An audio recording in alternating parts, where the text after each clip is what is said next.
The question I have for parents is, how are you protecting your children? There's no history to look back on, best practices, because it's all new. How can we integrate technology in a way that supports our lives versus technology running our life? As parents, right, how are we keeping up to date? What are we doing to educate ourselves in order for us to know what's out there for our children? Kids do as we do, not as we say.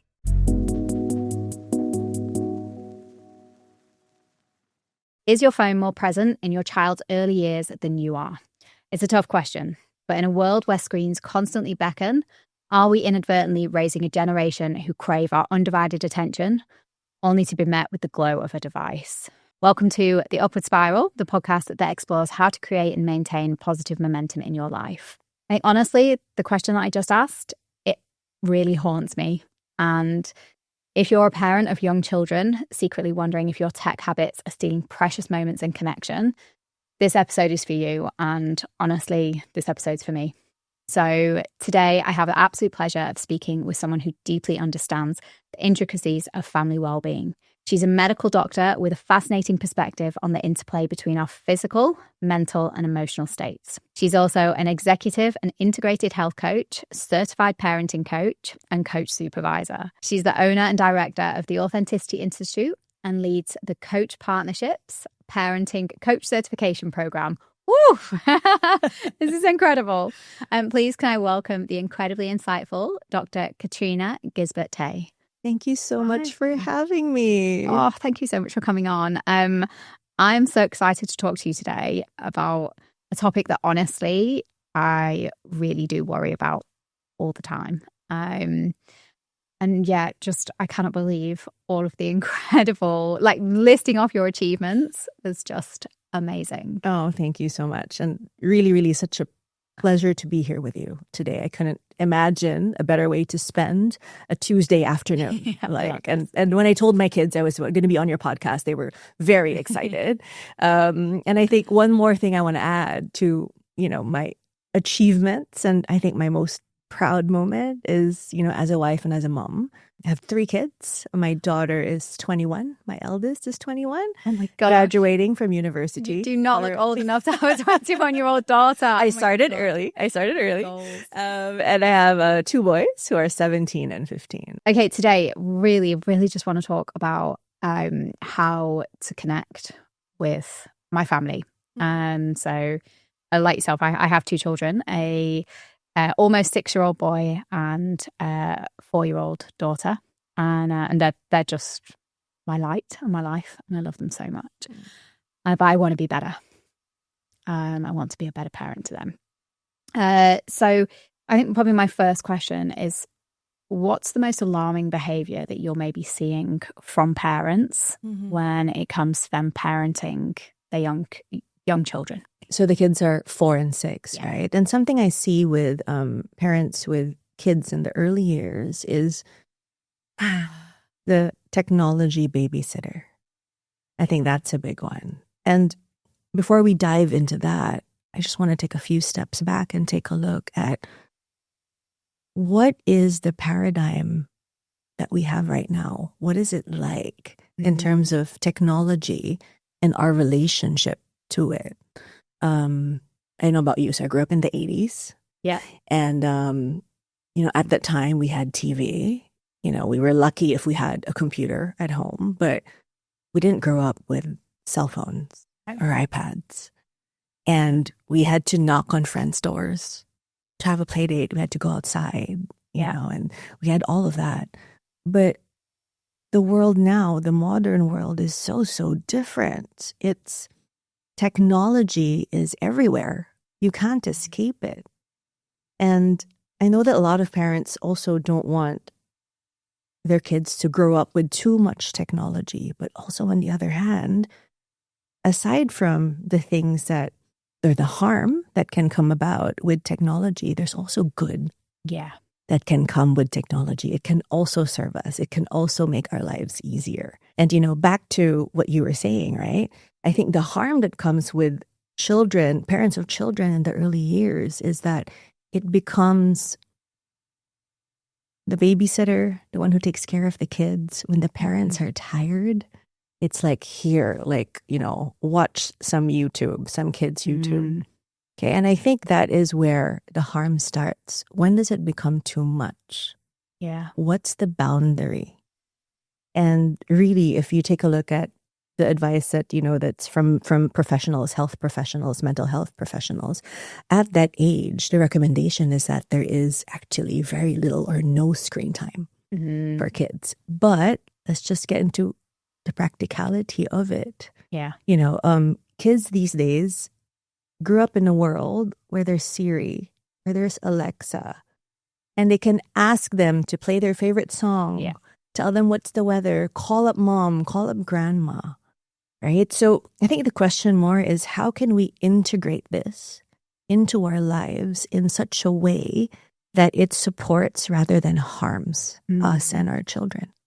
And so many things just kind of sprung to mind when you were talking then. So when our children were younger, we quite controversially didn't control screen time. So the kids would have access to an iPad on the side of the sofa, and they would have access to the TV. And actually, weirdly, when they had access to it, they did a lot less screen time than their friends who wanted it and cried for it and all the time. So I had in my head that letting them have free reign and being able to choose, obviously within parental controls. I didn't let them just go nuts on the internet, being as young as they were, but as a result, they were like, we're going to go and play, or we're going to go and we want to go outside, we want to go for a swim. It's That's great. Yeah, but and they were very good actually at self-regulating it until my son got old enough to be able to really get into YouTube. And we always had YouTube Kids like on the iPads. And it wasn't until he started repeating some things, and my daughter as well, repeating some of the horrible things that Peppa Pig says, or, just copying some of the kind of YouTube videos that he was watching. And actually, when we really started to look into kind of the YouTube Kids, I was like, okay, this stuff actually isn't appropriate and isn't very good. Yeah. And it's not very easy to be able to go through that, because it's just an endless stream of content, to be able to go through it and kind of block certain things. And so at that point, we were like, right, YouTube Kids has got to come off the TV. It's got to come off the iPads. And then as they got a little bit older, they did start to spend a bit more time. So we've taken the iPads away. They only have the iPads for traveling. And even last week, we went away for 5 days. They had the iPads on the plane there and on the plane back, but they didn't have them once while we were on holiday.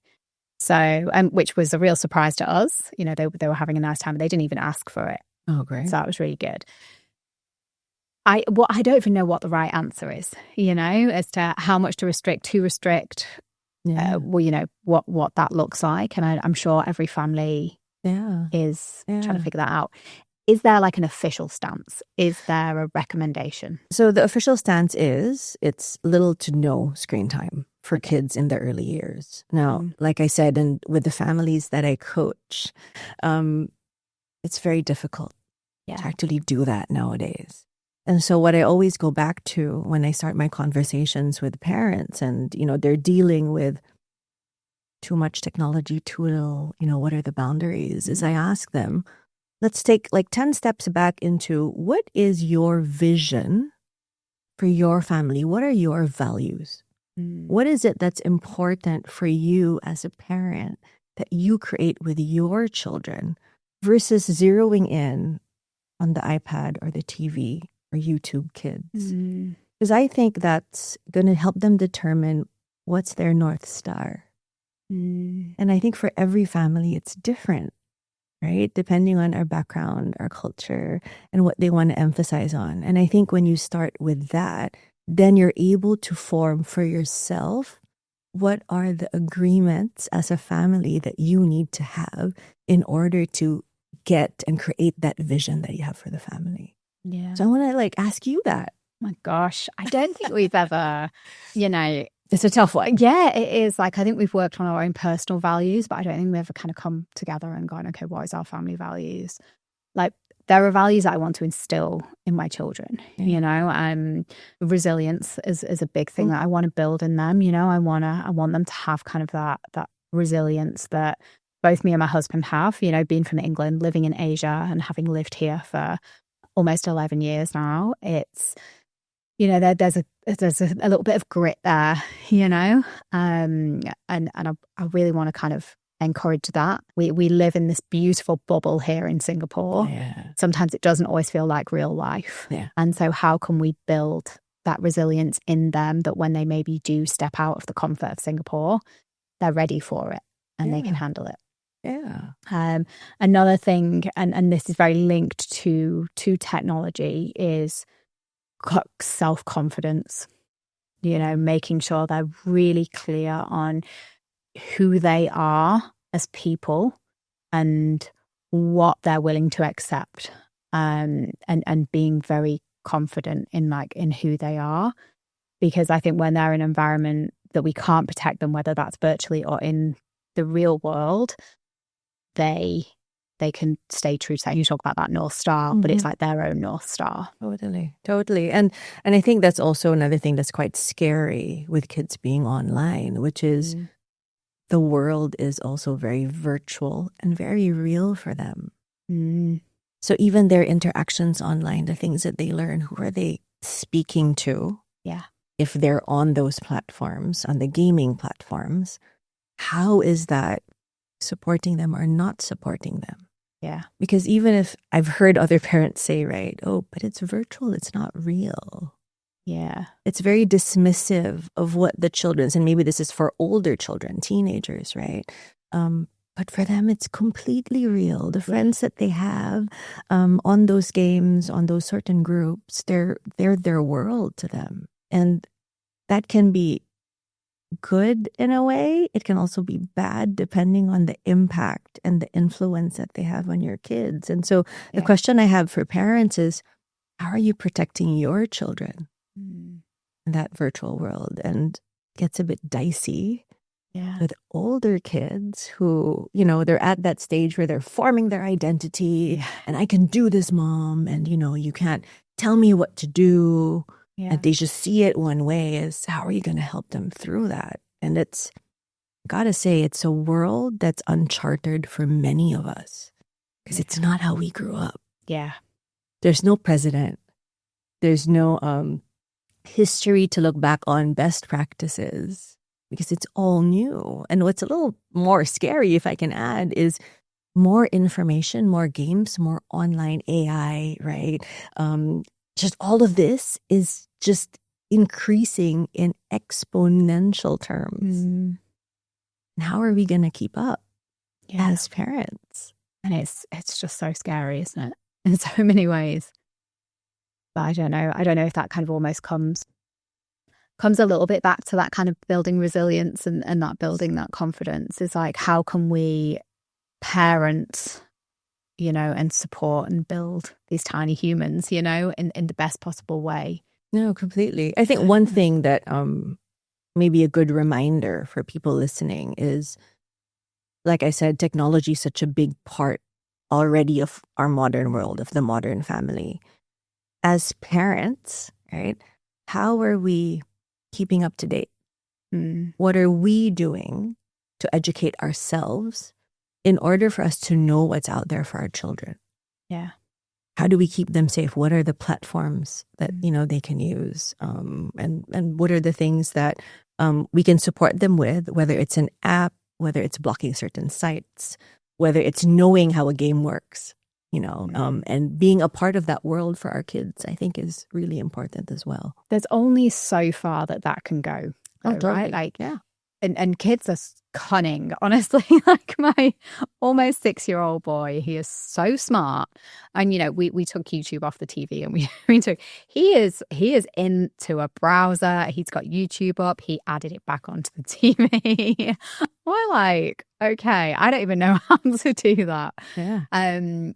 So, you know, if we're still limited in how we can protect them. Yeah. Short of taking it all away, which in my opinion is not the right thing to do either. Like it's going to be very much part of their lives, the rest of their lives. So what are the techniques that we can do to help them protect themselves? Yeah. Maybe both from the dangers of the things that are on there that they are going to be exposed to, how they react to that, how they should feel about that. But then also the volume of consumption itself. Oh, totally. I think the biggest one for me is kids do as we do, not as we say. So even if we tell them, oh, you shouldn't have so much screen time, but they say you at the dinner table. Yeah. And you're on your phone, or on a call or doing something else and not being intentional or being present with them. They're going to kind of say, well, you said this, but you're not doing that. You're not modeling it. And I think that's a really, really huge one that parents need to understand, right? Is how are we going to show them that actually you are important. You are more important than my device. Yeah. You are more important than the meeting. And for children, that's everything. And a lot of the, I want to say, instances that are brought to me in coaching is kids who start to act out. They're having tantrums or they're getting very angry. And what I noted when I just dug a little deeper was going back to the affiliation with the devices. So it's either at the time when mommy or daddy are on their phones, and the parent says, I'm so busy. I have so many things I need to do. And my 4-year-old just on the floor screaming, for example. Or at the time, the reverse, which is when you take away the device. And all of a sudden, the son or the daughter is freaking out about it. So the question is, what is it that's happening there? What have they learned from watching you that has had them think that I need this device? Oh, as an adult, devices is life, right? You need that. Or they've gotten so used to having a device with them that they think, oh, you can't take it away from me. It's a part of me already. And without it, how am I going to survive? And this technological addiction is a very real thing, even at a young age for kids. Some of that really hit home for me. And I think me and my husband were really trying very hard at the moment to, when we come in from work, we walk straight into the bedroom, we put our phone onto charge by the bed, and we walk out, we shut the bedroom door and we leave it. It's not always possible, especially when your mind's still going and you've got to think, oh God, I should do that. And I need to get back to that person. Oh God, that person text. And then something comes up on your watch and you're oh, from the other room, you're like, okay, I need to go and do that. Even being on holiday, the kids don't know the difference if I'm watching an iPad or reading a Kindle. Okay, they don't know that I'm sitting reading books. They just see a device, right? So it's trying to shift back from Kindle to books. Yeah. So they're seeing me read books, not seeing me read a device. But it's really hard. The reality is we are all addicted to technology. Oh, totally. And I loved what you mentioned, which is those are great techniques, which is having a box for all of your devices. Maybe it's just dinner time. Maybe it's during bedtime. Yeah. For me, it's that 30 minutes after they get home from school. Yeah. It's that even for my teenagers, that's the golden time. It's, they're hungry. They're teenage boys, so they're hungry. And I really try to make time. I know they're going to get home at 3:45. Can I spend the next 15, 20 minutes just sitting with them, asking them about their day with no devices? Yeah. And it's the quality of that time. It's not about quantity, but the quality of the time that's so important. The other one, too, that you said that I absolutely loved is I know we read books on Kindle and our devices now, but letting the kids know that, hey, so I'm reading a book. This is the book that I'm reading. So what about you? So what book are you reading now? Or mom's just on the phone because I'm checking the calendar about your, soccer practice. I'm checking the calendar. And letting them know and being intentional about it, that's what you're using it for. Because We can't always carry a physical book. We can't always carry our diaries with us. Our lives live on our devices now. Yeah. But how can we be intentional in letting the little kids know that that's what we're using it for versus being on YouTube or social media? I love that. And I'd never thought of doing that, like explaining to them, I'm looking up a recipe for dinner. Mm-hmm. I'm looking at the calendar to update, the calendar we've got on our fridge, or I'm doing the food shopping, and I often, when they see me on my device, I'd probably say 60-70% of the time I'm doing something like that. I'm doing the food shopping, I'm buying a present for some kid's birthday, I'm arranging something for the family, sorting out their gymnastics class or whatever it is. Yes, I am sometimes sitting there scrolling Instagram and YouTube, but a lot of the time I'm doing something functional, but they don't know that. And how could you involve them in certain things you're doing? So if you said, I'm buying a birthday present for a party that they're going to go to, it's, hey, how about we, go look on the site, like, what do you think your friend would like? Yeah. And involving them in that. Or, hey, so I'm going to, what are we going to cook this week? Yeah. Is there a recipe that you've heard, maybe a dish that your friends like that we could make at home? How could you help me with that? Yeah, let's do the meal plan together. Yeah. See, this is nice. Like, I honestly thought it was like, because then something that does stress me out is like going home, putting my phone in the bedroom and then trying not to look at it for like the 2.5 hours I've got with my kids before bedtime. Yeah. But sometimes that feels really impossible when you've got things to do, like, plan a part of the holiday or do the food shop or whatever that is. And then you kind of end up feeling guilty for being on the phone, even though it's things that just need to be done at that moment in time. Yeah. And how could you create an environment too when, for example, you're the one who's doing the grocery shopping, right? What could the kids be doing together with you? Yeah. Right? As you're doing the grocery shopping. So you don't need to be coloring with them all the time or reading them a book or being side by side with them. But how could you just be in that same area? Yeah. Still being present with them, right? In a way that they're doing an activity that they like. And you're letting them know, I'm totally here. I'm just doing the grocery shopping for the week. Is there anything that you'd like me to get for you? Yeah. Any new fruits you want to try? Yeah.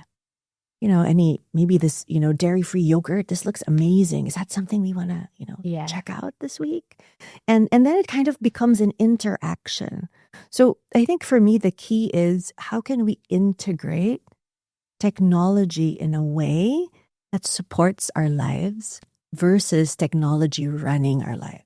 And if we just also completely remove technology in our lives, I think that's just not possible. No, I think that's the world that we live in. Yeah. That's doing more harm than good. Like, the kids need to know how to use these devices. Like, they need to know how they work. They need to know about the dangers. They need to have those experiences. They need to have those life lessons that are going to happen in the virtual world and the real world. They do need to have those. Like, we want to obviously make sure that those experiences are age appropriate and they're not exposed to anything too young. But I still do believe that there are going to be important life lessons. We talk about building resilience. It's one of the ways, is letting them have these experiences so they can learn. Completely. Something I want to add, if that's okay. Yeah. Another technique that I've found quite useful is, aside from the family vision and the values, is how are you going to create technology agreements with the kids? That it's not just about the parents dictating the agreements, but how can you co-create them? I love that. And even kids at a young age, your 4-year-old, your almost 6-year-old, how can they support you to actually notice? So when mommy's on her device, how do you feel? What's the message that lands with them? Yeah. And when would be a great time for all of us to put our devices in our basket? What would you want to be doing at that time? What would be fun for you? Or if we're going to do an activity on the iPad, what is an activity we could do together? So co-creating it with the kids. And as they get older, knowing that, technology will change, it will shift, it will progress very fast, not having it set in stone, but also shifting in order to be more appropriate for their developmental age and where all of you are at that stage in your life. I never even thought, again, another thing that's just very much light bulb moments, just even asking them what they think about their own device usage, but also our device usage. Do you like it when mommy's on her phone? Do you mind? How does that make you feel? Yep. Do you want me to share more of what I'm doing? I think, do you want me to stop? Do we want to have 20 minutes of uninterrupted chat? What does that look like? I think asking those questions is really important. Yeah, completely. And I love what you said too about the time, the element of time. Because you said, oh my gosh, there are things I just need to do. Yeah. I mean, it's life, right? We just all need to do and just get on with it. Maybe there's a timer that the kids can set. Yeah. Maybe it's 10 minutes, 15 minutes, and say, okay, so mom's just going to go do the shopping for the next 15 minutes. Could you set the alarm for me? Yeah. And so what are you going to do? So while I'm doing the shopping, what do you want to do? Maybe they're going to color, maybe they're going to play with their dolls, whatever it is they're going to do, but also honoring that. Yeah. I love that. Yeah, I think that's good because we put timers on for them, but allowing them to put timers on for us, I think is really good. And if the kids tell you, hey, mom, we had an agreement, remember, during dinner time, there are no devices. Yeah. Okay, we also got to honor our agreements with them too, right? Rather than, it's not just on them that they need to do that. Honestly, there are some really beautiful moments that we have with technology. My son is really obsessed at the moment with the Burj Khalifa. So he loves reading the encyclopedia before bed. And that's kind of the thing that he loves to do. And there was obviously kind of this whole chapter about the world's tallest buildings. And the fact that daddy is flying to Dubai right now, he's very excited because he's going to my husband's now got to go out of his way to go and get a picture of the Burj Khalifa. But he has a lot of questions about the Burj Khalifa. And so he will be asking Gemini when we are in the car, okay, how tall is the Burj Khalifa? And how many cars would I need to stack one on top of the other to reach the height of the Burj Khalifa? Okay, what happens if those cars are Porsches? What happens if those cars are, school buses? I love it. And it's amazing because in the car, Gemini is then responding voice in the car and giving him these answers. And he's having these questions. He's getting to ask these wild questions that mummy just doesn't know the answer to. And it's amazing. I'm watching them use technology in that way to really explore their curiosity. Yeah. And teaching them to ask the right questions of AI as well. I'm very, okay, well, how do you know what AI is telling you the truth? To question it. Where's it getting that information from? What assumptions has it made about the height of the cars and so on? And we have a lot of fun with it. And another moment is, my daughter picks up any phone, any iPad, camera is on and she's taking selfies. So and she's only 4, so that they're always of half a face and her nose and everything else. But it's amazing. I open my phone reel and, sometimes I don't even notice the camera reel. There's hundreds of pictures of her. Bless. And so sometimes I'm I don't want to take technology is such a big part of our life. Yeah. And when you have those moments where I don't want to lose those, and I don't want the kids not to have those. I want the kids to know how to use it safely. Of course. Yeah, of course. But I want to do it in a way where we can still feel connected, right? Yes. And I think an advantage that, because of the advances of technology now is we get to stay connected with our loved ones who aren't here. Yeah. So, expat family living in Singapore as well. And having my family all over the world, but so easily, I have my nephew who is 9. Yeah. And he used to love dinosaurs, right? And we could so easily he didn't live in Singapore at the time, but we could have a conversation with him about it. And we saw this exhibition on dinosaurs, and I could so easily just, call him up, get on FaceTime, and show him all of these amazing things that he couldn't, be at the time, and just connecting us in that instantaneous moment, I think is so, so precious. My parents who are back in Manila and, really not having them be here physically, not having that village was difficult moving here 17 years ago. But because of technology, it's been so much easier. It's like, in the second I could call them up and have a conversation. And with my daughter too, who's in the US. It's helped a lot. Though it's still difficult when a child leaves home Yeah. Oh, I don't even want to think about it. I've hopefully got like another 12 years, but still it's going quick.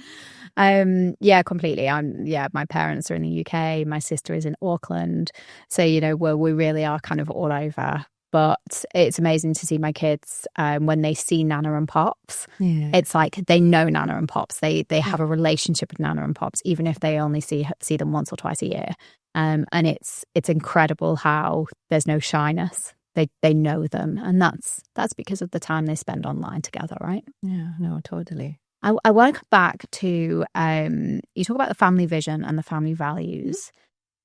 Could you just walk us through, like, how do we find our family vision? It's because I work a lot with organizations as well, and I find it so interesting that in a team or in an organization, it's like part of the DNA. The company has to have vision and values, but actually as a family, as a unit, we are a team.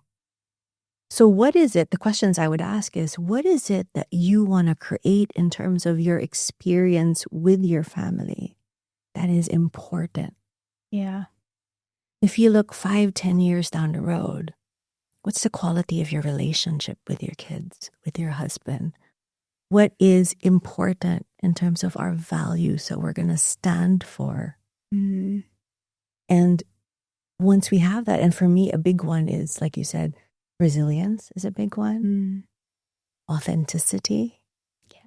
Accepting each other as we are. Celebrating that is huge.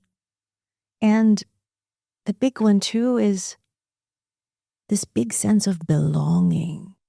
Oh, I love that. I think particularly for kids nowadays, and that's what kind of leads them astray online, is a lot of kids feel like they don't belong in their families, that they're not accepted, that it's not okay to be me. So I need to find a place where they're going to love me for me. It makes me so sad. But what if we created that for our kids? What if we had that when we were kids? What if we could just be us? We could fail. We could make our mistakes. We could always come home. And that's a big one I want my kids to know, and I keep on repeating to them, is that it doesn't matter. The grades don't matter. You can make the biggest mistake. You can always come home. Yeah. And so imagine what it would have been like for us, for me in the 80s, right? In our generation, where there's a lot of pressure. You had to do something. You had to be something. And though there are good things about that, I want to say, right? Yeah. Like I'm a bit type A, right? Yeah. Just a bit obsessive compulsive. I want things to go well. And it's driven me to, where I am right now. But what I'm really coming to in my middle age right now is a complete acceptance of me. As a medical doctor, my woo-woo-ness, right? As we talked about before. And just showing my kids that too. Role modeling that it's okay to be you. Yeah. And you're amazing just the way you are. Oh, I love it. And you know what? It took me 35, 36, 37 years, lots of therapy, sobriety, to get to a point where I was like, I like who I am. And I'm proud of the person that I'm becoming. But it took, a long time to get there. And I'd love that to not be the case for my kids. Oh, is it okay if I ask you a question? Yeah. Please do. So how could you create that intentionally with purpose with your kids? I was going to ask you the same question. I was going to be looking at you as like, well, how do we do that? Because we often we tell them, like we like, let me put it a different way. So my son sometimes says to me, oh, my friends run away from me, or nobody likes me. Like I don't think he's struggled, I think, to make some real deep connections. And just very much like I was as a kid. Like I just wanted to be liked. And I think because I just wanted to be liked, would try way too hard. Yeah. And people sense that, even kids sense that.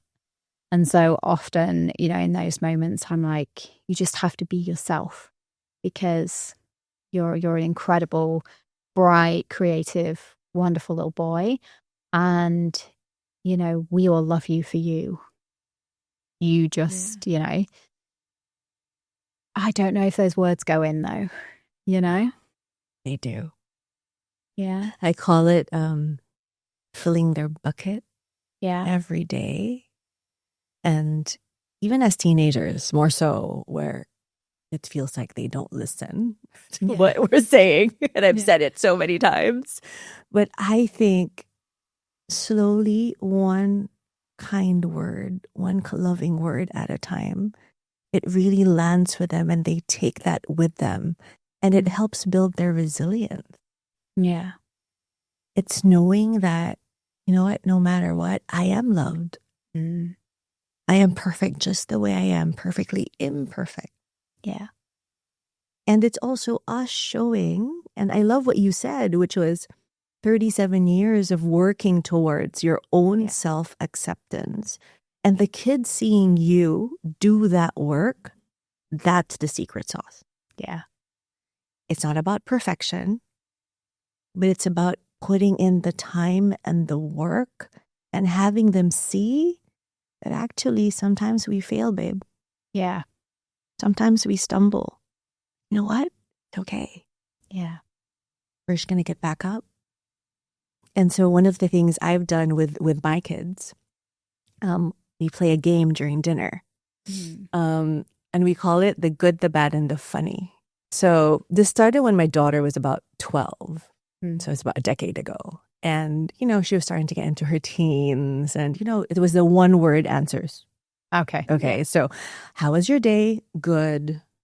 Did anything amazing happen? No. Yeah.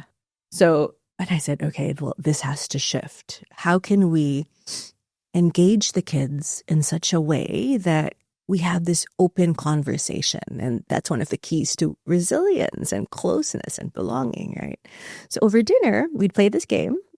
So each of us would share what's one good thing that happened in your day. What's one bad thing or not so nice thing that happened in your day? And sometimes there's none, right? So my kids would say, but I had a really good day, mommy. So I'd be like, okay, so share with me 2 good things, okay, that happened in your day. And they'd share one funny thing. So it could be a joke.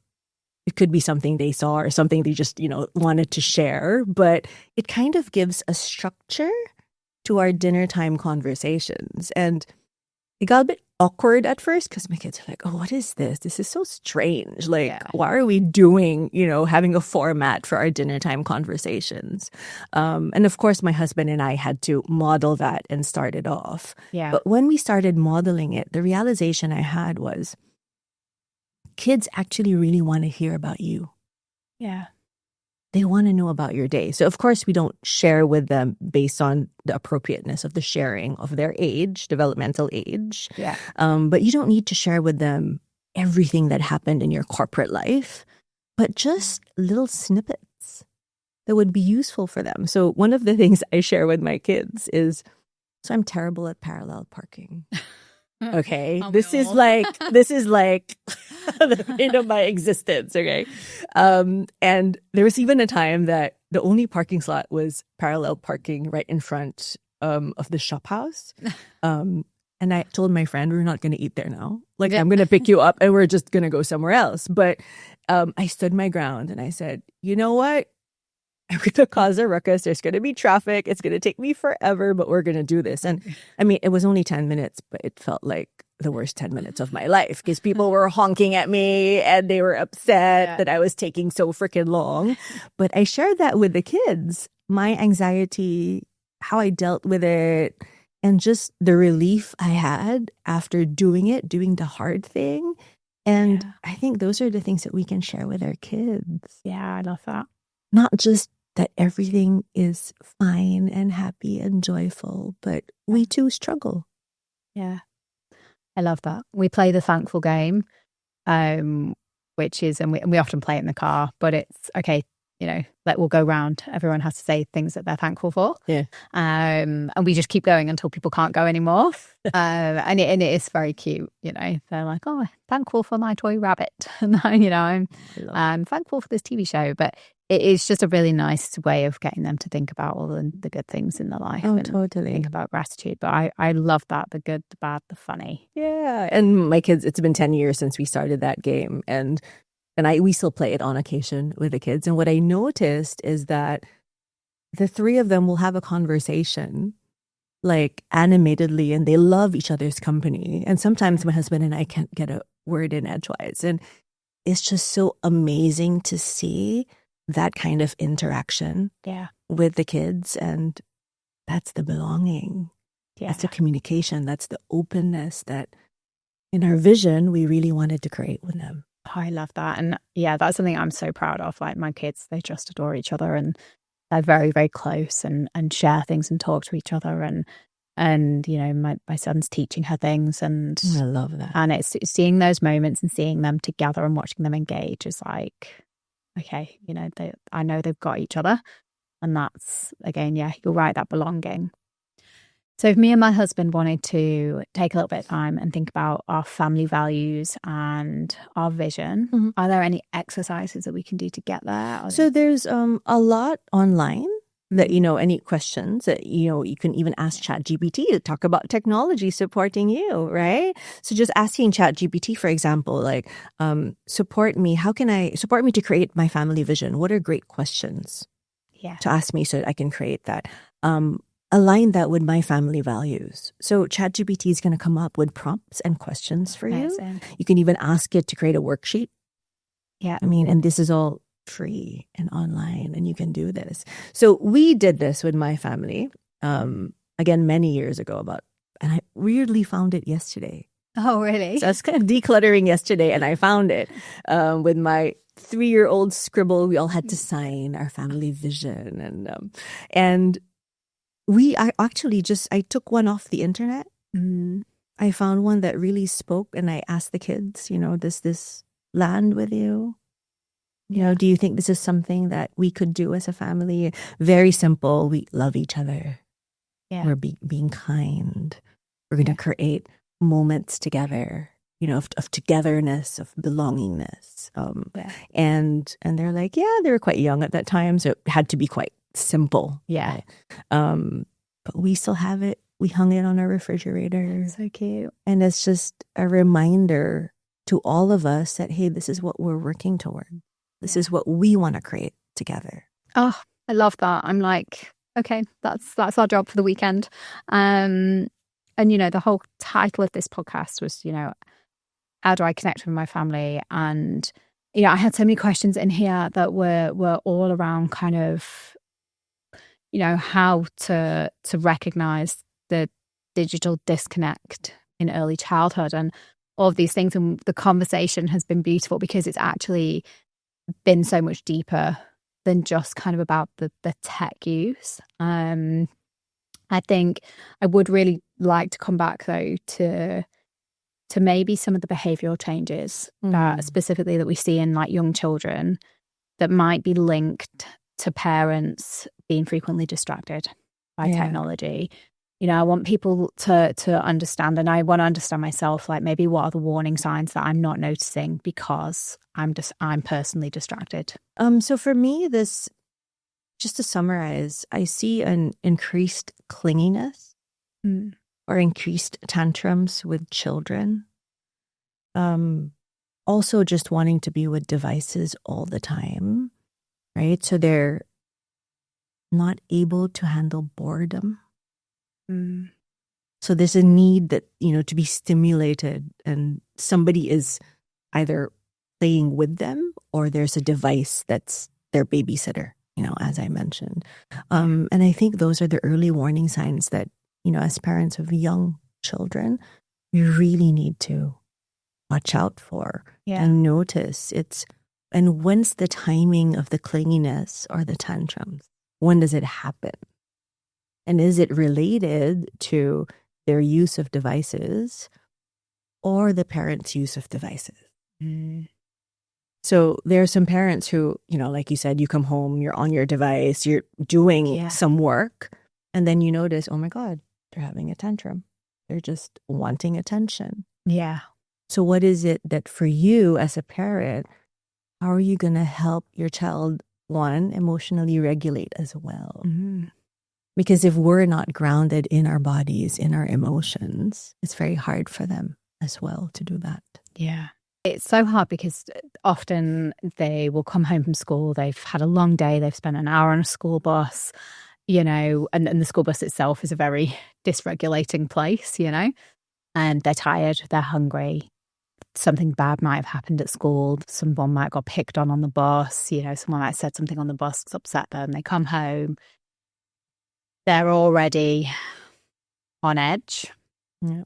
And it's hard. It's hard to know if they walk in the door and I'm working at the dining room table and they're like, it's not always appropriate. I can't always just shut the laptop, but it's hard to know, is it because they haven't got my full attention, or is it because of the other things that have happened that day? I guess a question I would have for not just for you, but for all parents is, how do you ground yourself? When you get home, how are you going to leave everything that's happened behind to be fully present with your family? Yeah. So something that I do, if I can share, because I do a lot of coaching, and this comes back, to my medical background, is that I will wash my hands intentionally, sort of like a surgical scrub before I go into the operating room, and really mindfully, thinking this in my head that, okay, so that's done. I'm leaving that energy behind. And I'm going to be grounded and refreshed and just new and cleansed in my energy so that I can be fully present with my kids. Yeah. Because you don't want to bring that also, whatever it is you're bringing from your last meeting, into your communication with your kids, right? Okay, yeah, I love that kind of ritual. And I think when you're working out of the house, you're working in an office or a co-working space, what's always been amazing is having that commute home where you can put some music on, you can unwind, you can finish, your day ends, come home. And my thing is, I will come home, I will get changed into my home clothes, which is always a scruffy t-shirt and a scruffy pair of shorts, the comfy, which is the best. Yeah, yes. The best thing for living in Singapore. It's same uniform all year round. And then your home time starts, right? It's that kind of like ritual of the commute to kind of unwind, wrap up any final calls if you need to, but try to have some music on the way home and then change into your home clothes. That is very hard when you have those days when you work from home, or more and more people now working remotely. Yeah. And I think, maybe kind of the washing the hands is a good ritual, but it's also, I always find it's even harder to end the day when you're working remotely. So I work from home. Oh, you do? Yeah. So that's something that I've also had to put boundaries on, because it's so easy to just get back to my home office and my desk and just keep on working. Keep on going. And I got to say, there are some days that I do, because the work's just got to be done, right? But I think two things. The first one is to have compassion for myself when I do, and not have the mom guilt override and just, be the stone, the rock that I bring every day, because it impacts me too, and it's heavy. It impacts my energy and how I show up. But giving myself the grace to do what I need to do in the moment, but have the consciousness to pause and stop and say, okay, I've done enough. And I think at the end of the day, also as parents in general, just saying, hey, you know what? I am enough as a mom. Yeah. I am enough as a dad. I'm doing the best I can. We're all doing the best we can. Yeah. There's no parent who is like being, excuse the term, shitty for no reason or, just on purpose. Yeah. I think we're all doing the best we can in the way we know how. Yeah. And recognizing too that maybe you need some support. So I'm a parenting coach, but I still have mentors. I still have coaches. I still call up my mom if I don't know what to do and I don't know how to handle it. Yeah. And not being pressured to be perfect, to be a super mom, to be superhuman. And I don't want my kids to see that either. Yeah. Yeah. Yeah. I think so much of that's just resonated with me because, I'm also very type A. I've noticed. This is why we get along. It is. And it's just wanting to do my best in everything. It's not necessarily be the best. And I've really tried to move away from those perfectionist behaviors. But you always see, when one area of your life is doing well, the others crumble. And I always feel like you can't be everything and do everything at that highest level all the time. Yeah. But it's the kids, it's your kids. You're just a one area where you don't want to be crumbling. No. And with me, I can share my experience with a daughter who's graduating from university and going off, to her first job in the UK in September. Amazing. It's just realizing that the time we have with them at home is finite. Yeah. For me, it's realizing, the hospital is always going to be there. Like I can jump back into that career. Yeah. But they're not going to be 4 and 6 forever. Yeah. And part of that vision for me is really being intentional about that time, making the most of it. And another question, I would have if I was helping you, for example, right, with your vision is if you and I were 75 years old, we're having a cup of coffee, and I asked you, so how was it? How was your life? What would you want to tell me? Oh, it's amazing. But I can say that now without even it's exceeded all expectations and continues to. And couldn't be happier. Couldn't want for any more. I'm so lucky. I've got such a beautiful life. And I hope that lasts as long as it can. Yeah, for sure. And I think it's also you've been very intentional about creating that. Yeah. Because it doesn't just happen on its own. Yeah, I love that. And I thought you were going to say when you said at 75, what point, if you could go back in time, what point would you go back to? And it would almost definitely be these years, where the kids are still young and sweet and still innocent. And we have, there's play and fun and, a lot of laughter. It's these days, Yeah, it's what we call the miracle of an ordinary day. Yes. We forget that. I had a dear friend recently pass away quite, quite unexpectedly, and she was fit, and it was just one day she was here and the next day she was gone. And it kind of was really a huge wake-up call for me. And kind of saying, like you said, I love my life, and also how could I be even more intentional with it? Where does my energy go? Yeah. Who do I allow into my circle? How can I support others also in their growth? And really creating a life less ordinary, a superb life. Beyond our vision, beyond our dreams. And it's completely possible. But you have to be consciously creating that. You almost said that kind of, creating this life less ordinary. But the more that I reflect on my life and the more I journal and the more I, write what I'm grateful for at the end of the day, It's the ordinary moments that are the most special. Oh, totally. It's the sunrise on a morning run. It's, baking cookies with the kids. It's watching them two have a moment playing make-believe together. It's sometimes just the way my husband looks at me, and oh God, I sound so cheesy, but oh, I love it. I love it. I'm all for it. But it really is all of those moments. The more I reflect that it's not the accumulation of stuff. It's not money. It's not lifestyle. It's those moments that I write most about every day. And, I just really want to acknowledge you too for slowing down in order to appreciate them. Yeah. And I think that's what's missing for a lot of people. It's just go on living our lives. Technology is not helping in that sense with how fast everything is going.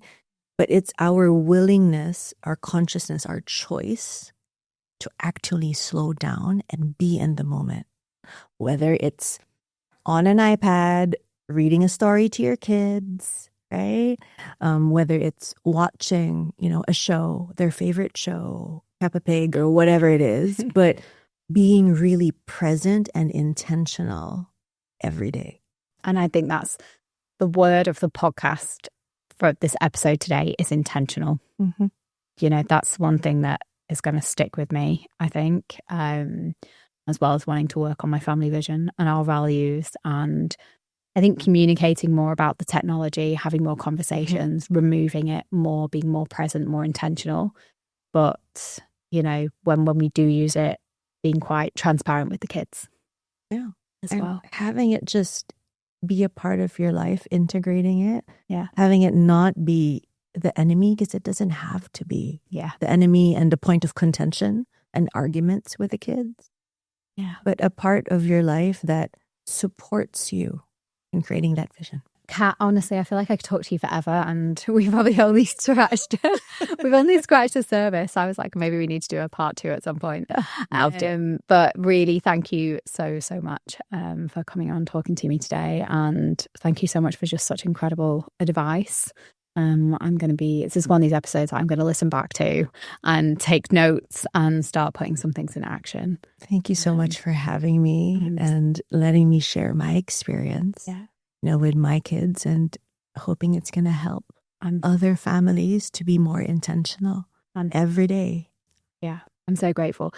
Just before we go, could you please share a little bit about your services as well? And we'll link in the show notes to how people can reach you. But I think it's really good for people to hear a little bit about what you do and how you can help them. Of course. So the work that I do at the Authenticity Institute and at the Coach Partnership is really in executive well-being, and really my hobby horse right now, which is in parenting coaching.